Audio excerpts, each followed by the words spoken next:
Hey guys, welcome back to another video today. These are my two Honda CRF450RL adventure builds. We're going to go through them. They are a bit different. This one has a 15-liter tank and this one has a 20-liter tank. So let's go through and just see all the differences and why I built them and how they operate. So this one here I call my adventure build because I do have the comfier seat on it. It does have the 20-liter tank. I have a rear rack and then a giant loop bag that I put over for trips. And this basically is my lightweight adventure bike. It does that incredibly well. Compared to like my T7 that is heavy, I'm not very tall, as you can probably tell from the video. So the T7, if I get into places where I get tippy, I fall over. On this, it's light enough and little enough that I can actually get a foot down and not fall over. So that'll be a next video thing, kind of, lightweight adventure bike build versus actual adventure bike. But as far as this one is, it's modified pretty much almost as much as you could, other than say getting into actual motor work. The number one thing that I would recommend on any of these 450 RLs is a Vortex ECU. A lot of people talk about the flaming out and how they stall. That's every 450, guys. Everybody just gives these things a hard knock. And oh, they flame out. Guys, you're coming from dual sports like CRF450RLs, DRZ400s, bikes that are dual sports. They're actual legit dual sports. These are 450cc race bikes with signal lights. Every 450 flames out. Every 250F flames out. Getting the Vortex does change that like crazy though. It does add so you can actually lug the bike a little bit. Even on some of the tighter single track, up some switchbacks, it's very noticeable. The stock ECU is too lean. They do that to pass emissions, but if you're gonna look at building a bike, absolutely. Get yourself a Honda over KTM. I have had KTM 350 EXCFs. I've had KTM 500s. They're wonderful bikes. They'll vibrate your teeth loose compared to the Honda. But yeah, that's basically just my two bits, but let's get into the actual build on this one. So 90% of the build on this bike came from CRFs only, as well as Tokyo mods. That's where the Vortex ECU came from. So if you're planning to build one of these bikes, I would definitely recommend checking out these guys, crfsonly.com or Tokyo mods. They work together on stuff. But so this here is the 20-liter Nomad tank. It is wider than stock, so when you get on it, I mean, you can feel it is wider when you're riding. Your knees do kind of rub a bit more than stock, but for the amount of range you get, it is so well worth it to have that tank. Compared to the 15-liter tank over there, it is a bit heavier, maybe a smidge top heavier, because it does come up a little bit more than the 15-liter.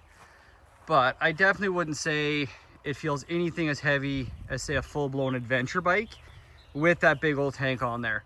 The really nice thing, too, that Nomad has done is they give you rad guards that are built in and actually go to the frame over there. So they're both a tank support and a rad guard. Absolutely best tank in the world, in my opinion. I like it a lot better than the IMS. The IMS just looks really, really big and kind of chunky in there. So yeah, basically, other than motor mods on this thing, I've done the fuel tank. You can kind of see the yellow hose up in there. That all goes to, over here on the other side, this SD Powerhouse delete kit. So it plugs off your emissions and deletes your thermostat. And I get a lot of flack from guys be like, well, why would you delete that? It also deletes the whole charcoal canister and everything down in there. But I mean, guys, if you're warming your bike up properly and riding it, once it's warmed up, there's no need to have the thermostat. It's one more thing to go wrong out on the trail. Just do proper warm-up procedures, delete all of that stuff that comes stock, and your bike runs a million times better. Unfortunately, I have ridden mine in some nasty stuff and kind of got some oxidization or corrosion on my pipe. Speaking of corrosion, these bikes come with plastic covers over all this stuff stock. Definitely going to want to remove that instantly. It holds moisture underneath and it does make your bike kind of oxidize like there. I've seen some people as bad as when they actually go to do the oil and oil filter change, that it's actually corroded out in here where the actual oil filter goes. So definitely, if you get yourself a 450 RL, take those covers off. I mean, There's some guys, they take the covers off, they peel all the foam out of the inside and put them back on just so they can't corrode. Like even mine, you can see a little bit of corrosion down in on there because I didn't take my covers off soon enough. And don't mind that bolt, that's just one I had kicking around to fill where the cover was different. But yeah, so basically on this bike, on this build, you just put on knobbier tires. These ones are Motaz Enduro IT tires, they are DOT. Put on some bark busters, the fuel tank, the rad guards. This one has a molecule skid plate on it. Plastic skid plates are awesome, they don't vibrate as much. The seat concept seat, really nice on longer rides. Then the mirrors are double take trail mirrors, so kind of like a supermoto mirror. Guys really like them. You kind of look under your armpits and you can see what's all back there. Then I don't have it on, but I have a rear rack, and I do have a soft luggage using the giant loop at the moment. And then yeah, under the seat, the Vortex ECU matched with the delete kit, the full pipe, and this thing is just a whole other beast compared to stock.